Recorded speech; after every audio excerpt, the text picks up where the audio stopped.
Assalamualaikum warahmatullahi wabarakatuh. Perkenalkan nama saya Auli Dukasari dengan NPM 2355201073 dari kelas 6.1. Pada video ini, saya akan mempresentasikan hasil praktikum analisis jejaring sosial menggunakan GIPI, mulai dari persiapan data, komputasi statik jaringan, visualisasi graf, hingga interpretasi hasilnya. Sebelum diimpor, saya membersihkan data melalui 3 tahap. Mengecek kolom scope dan target, menghapus baris kolom kosong atau nol, dan menghapus baris duplikat agar tidak mengacaukan perhitungan statik. Setelah dibersihkan dataset final, saya memiliki 180 aktor unik dengan 1000 relasi bersih siap diimpor ke GIPI. Baik, kita ke tahap 2. Saya membuka GIPI. Di sini saya sudah buka GIPI-nya. Selanjutnya saya klik file, import spreadsheet, pilih data. Di sini saya data ngambil dari Kaggle yaitu Twitter. Nah, dapat dari Twitter. Lalu kita open.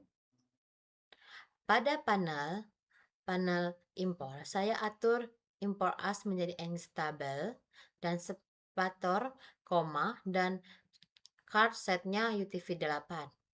Next. Nah, sini finish. Terus pada jendela import report yaitu grab tipenya serak di chart. Nah, karena interaksi media sosial seperti mention, retweet, dan replay memiliki arah yang jelas dari akun pengirim ke akun penerima. Hasil, GIPI menginformasi jumlah node sehingga sebanyak 180 dan jumlah engage sebanyak 1000. Di sini kita klik yang bawah, lalu kita oke. Nah, ini udah kita masuk ke komputasi statik jaringan, yaitu saya akan menjalankan 6 metrik utama satu persatu melalui panel statik. Nah, metrik pertama yaitu average rate, kita runkan. Nah, hasil rasionya yaitu 5,556. Kita close. Lalu yang kedua kita klik lagi run graph density. Sini oke. Nah, hasil rasionya density-nya 0,031. Kita close. Kita klik lagi ke network diameter. Ini oke. Nah, diameternya 7, radiusnya 0, average path length-nya 3,49. Sehingga rata-rata 3 hingga 4 langkah bagi informasi menyebar radius bernilai 0, mengindikasikan adanya node yang sangat netral. Oke, close. Kita klik lagi ke modularity-nya kita run. Ini kita oke. Nah, modularity-nya itu modularity saya jalankan dengan parameter default-nya yaitu hasil modularity-nya sebesar 0,598 di atas ambang 0,50, artinya struktur komunitas sangat kuat. GIPI mendeteksi 5 komunitas dengan ukuran bervariasi. Kita close, masuk ke Eigenvector Granulity. Nah, di sini kita run. Nah, di sini dijalankan dengan 100 iterasi hingga konvergennya mayoritas node memiliki nilai mendekati 1,0 ya. Terus kita masuk ke PageRank lagi. Jalankan. Di sini probability-nya 0,58 dan epsilonnya 0,001. Kan? Ini oke. Nah, mayoritas node memiliki nilai rendah, hanya segelintir node dengan nilai signifikan lebih tinggi. Kita close. Kita langsung ke buka data laboratory-nya. Nah, sini kita buka lagi, kita drag. Nah, kita drag di sini. Seluruh hasil metrik ini otomatis tersimpan sebagai kolom baru di data laboratory. Ketika saya urutkan berdasarkan rank tertinggi, node 31 dan 25 muncul di posisi teratas dengan rank 21. Baik, kita masuk ke tahap 4, visualisasi graph. Masuk lagi ke sini. Kita lanjut ke layout. Nah, saya gunakan layoutnya yang Flash Atlas 2. Sini jaringan skala kecil menengah. Setelah node stabil, nah kita jalankan dulu. Ini. Ini. Nah, jika menurut stabil, kita hentikan.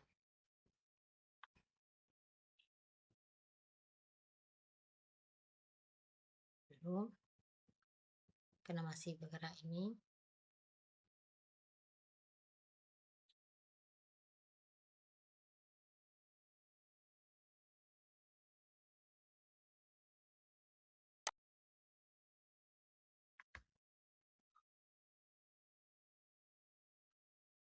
Nah, ini belum stabil, stopkan. Kita hentikan ya. Terus lanjut ke operation yaitu nodes.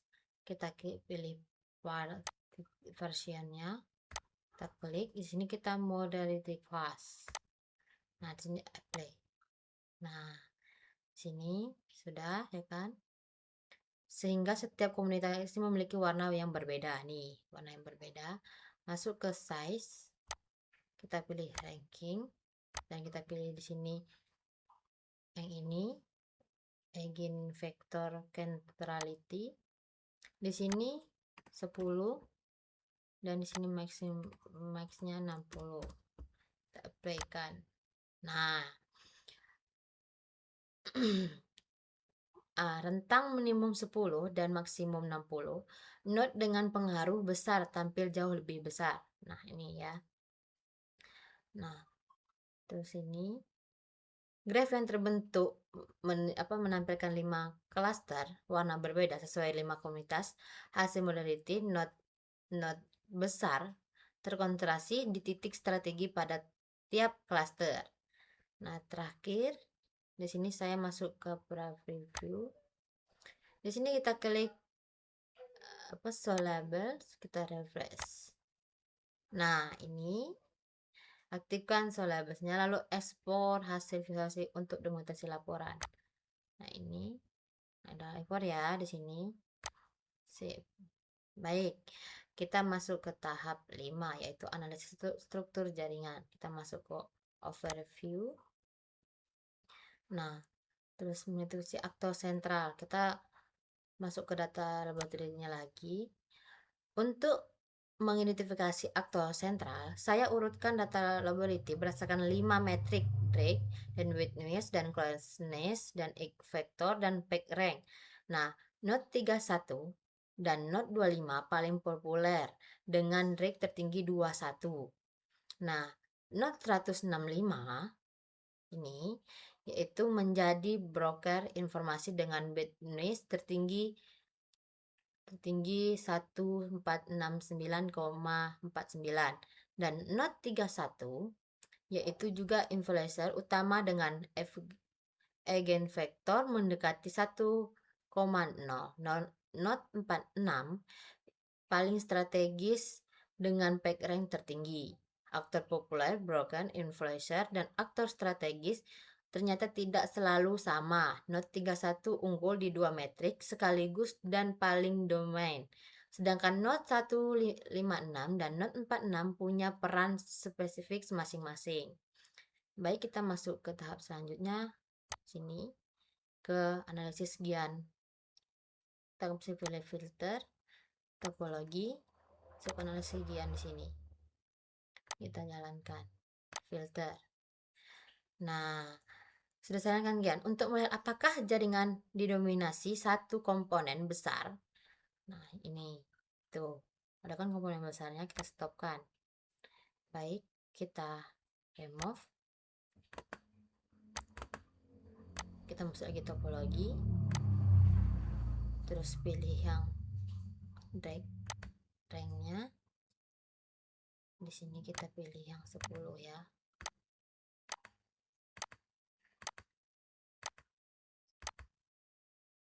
Nah, di sini kita pilih yang 10.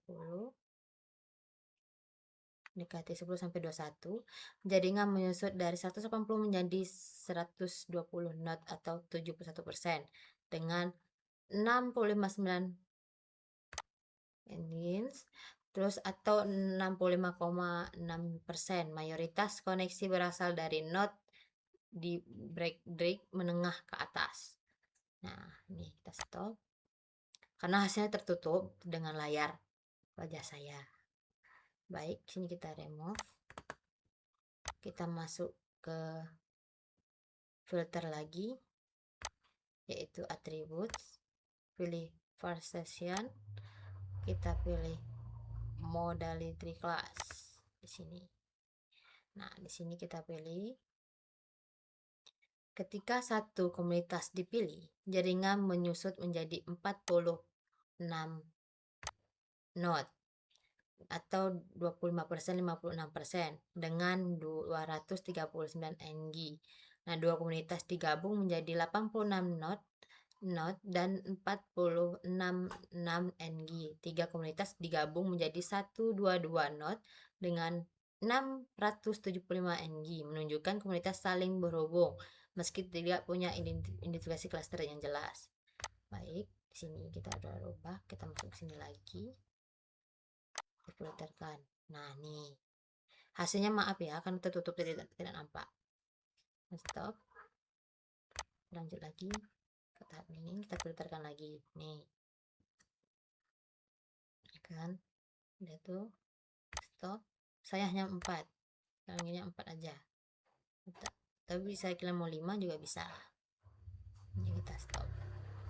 Nah, baik, kita kembali lagi ke di sini, kita remove. Kembali lagi ke ini, topologi. Kita pilih Ego Network. Kenapa?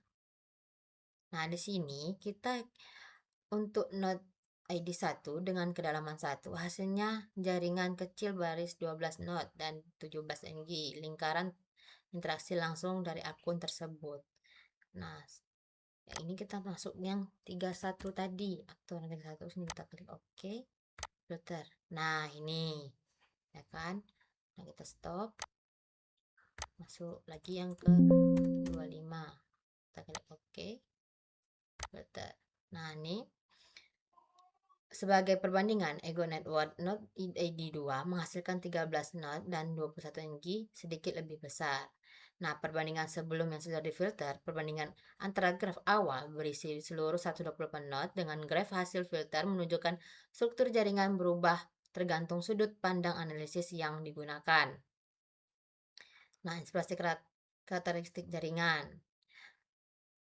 Udah, terus menurut aktor sentral. Untuk monetasi aktor sentral, saya gunakan hasil pengurutan data laboratory dari tahap 5 berdasarkan 5 metrik tersebut di Drake. Nah, the bandwidth chirality, closeness chirality, dan eigenvector chirality, dan PageRank. Nah, aktor paling populer adalah node 31. Di sini. Aktor yang paling populer adalah node 31. Dan node 25 dengan derivatif tertinggi 21, paling banyak interaksi secara volume. Terus integrasi visual, dari bentuk graf jaringan ini tergolong pola cluster, bukan star, karena tidak ada satu pusat tunggal yang mendominasi seluruh koneksi, bukan tree karena terdapat banyak siklus, dan bukan mesh murni karena tidak semua node saling terhubung secara padat. Baik, demikian presentasi hasil praktikum analisis jaring sosial menggunakan GIPI, mulai dari persiapan dataset, impor data, komunitas 6 metrik statik utama, visualisasi graf, hingga analisis struktur dan inspirasinya. Terima kasih atas perhatiannya. Mohon maaf apabila ada kekurangan. Wassalamualaikum warahmatullahi wabarakatuh.